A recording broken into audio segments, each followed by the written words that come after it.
क्या आपने कभी नॉनवेज दूध के बारे में सुना है, या आप जो दूध पीते हैं उससे बनी चाय, कॉफ़ी या जो डेयरी प्रोडक्ट आप यूज़ करते हैं वो शाकाहारी है या मांसाहारी? अब आप कहेंगे कि ये कैसा सवाल है, दूध तो शाकाहारी ही होता है क्योंकि ये गाय, भैंस, बकरी जैसे जानवरों से मिलता है। लेकिन मैं आपको बता दूं कि एक ऐसा दूध भी है जिसे नॉनवेज मिल्क कहा जा रहा है, और जिसकी वजह से दुनिया के दो सबसे बड़े लोकतंत्र भारत और अमेरिका एक बहुत बड़ी ट्रेड डील पर आमने सामने आ गए हैं। अमेरिका और भारत के बीच $500 बिलियन की एक ट्रेड डील पर बातचीत चल रही है, जिसमें अमेरिका अपने डेयरी उत्पादों का भारत में एक्सपोर्ट करना चाहता है, लेकिन भारत इसके लिए तैयार नहीं है। मीडिया रिपोर्ट्स के अनुसार भारत सरकार नॉनवेज दूध पर सांस्कृतिक चिंताओं का हवाला देते हुए अमेरिकी डेयरी प्रोडक्ट्स के आयात की इजाजत नहीं देना चाहती है। वहीं इस बीच ट्रंप कई बार ये दावा कर चुके हैं कि ये डील जल्द ही अंतिम रूप लेने वाली है। अब सवाल आता है कि आखिर ये नॉनवेज दूध है क्या? भारत में हम गाय को पवित्र पशु मानते हैं, गाय पूजनीय है। हमारे यहाँ दुधारू पशु आमतौर पर घास, भूसा, चोकर, खली जैसी चीजें खाते हैं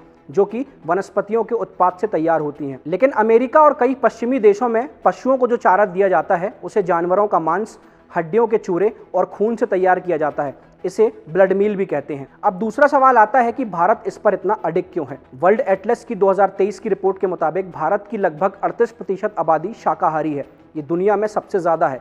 हमारे यहाँ करोड़ों लोगों के लिए गाय सिर्फ एक जानवर नहीं बल्कि गौ माता है। हम दूध और घी का इस्तेमाल भी पूजा पाठ में करते हैं। अब जरा सोचिए, क्या कोई भगवान को ऐसा दूध चढ़ाना चाहेगा जिसके बनने की प्रक्रिया में मांसाहार जुड़ा हो?